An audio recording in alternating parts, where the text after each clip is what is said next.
Hello everyone, আজ চলে এসেছি আরও একটা রেসিপি নিয়ে। বরের আবদার মিক্স ফ্রাইড রাইস খাবে। তো দেখো আমি কিভাবে মিক্স ফ্রাইড রাইস বানাই সেটা তোমাদের সাথে শেয়ার করছি। দেখো আমি এখানে 1 কিলো পরিমাণে বাসমতি রাইস নিয়েছি। তারপরে ভালো করে ফ্রেশ করে ধুয়ে নেওয়ার পর 2 থেকে 3 বার ধুয়ে নেওয়ার পর 1 ঘন্টা মতো আমি ভিজিয়ে রেখে দিয়েছি।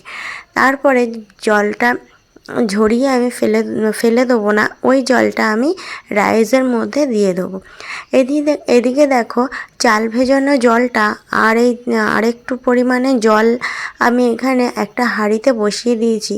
আর কিছু গোটা গরম মশলা, সাদা তেল, লবণ দিয়ে জলটা একটু গরম হতে দিয়ে, গরম যেই হয়ে গেছে তারপরে আমি সব চালগুলো এর মধ্যে দিয়ে দিলাম।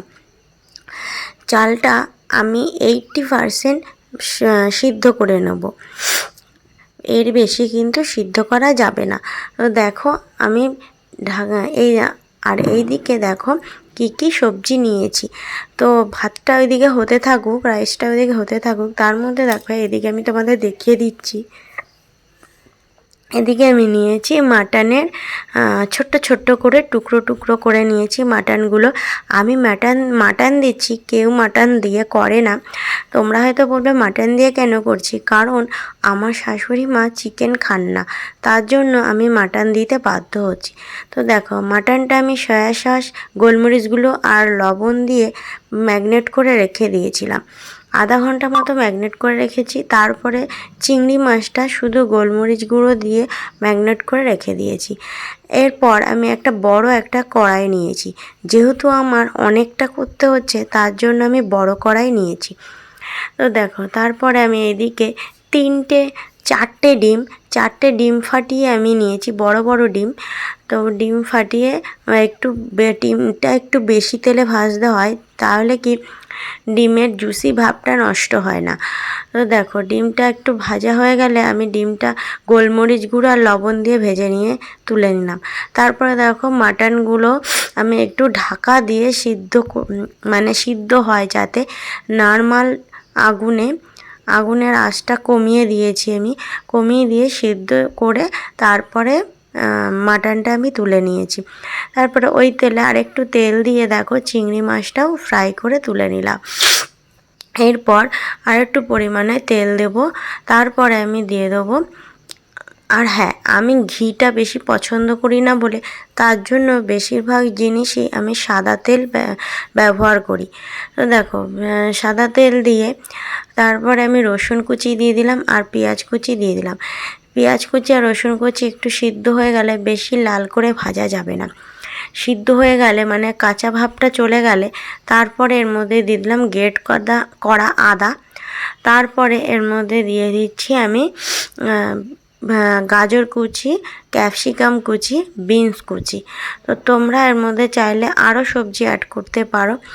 আর হ্যাঁ, আমার কাছে কয়েক টুকরো আলু ছিল বলে সেই আলুটা আমি দিয়ে দিলাম। তোমরা কিছু মনে করো না।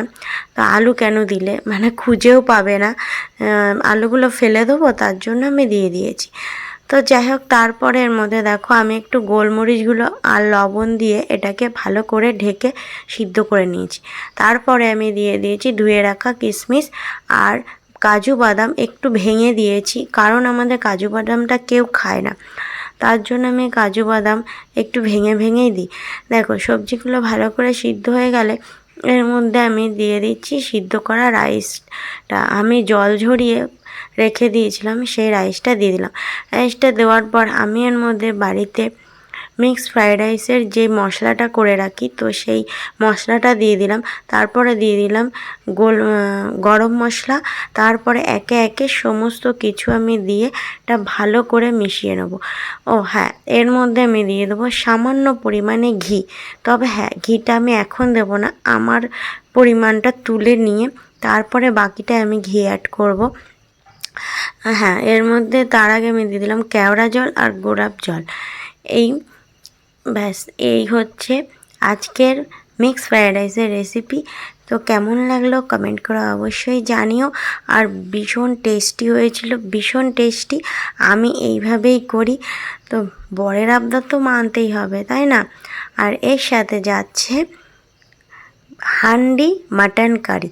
তো হান্ডি মটনের রেসিপিটা খুব শিগগিরই আছে। আর হ্যাঁ, শেষে আমি লাস্টে ধনেপাতা দিয়েছিলাম। দেখুন, ধনেপাতাটা দিয়ে নামিয়ে নিয়েছিলাম। আর আমারটা তুলে নেওয়ার পর আমি ঘি অ্যাড করেছি। তো চলো, টাটা। কেমন লাগলো ভিডিওটা কমেন্ট করে জানি।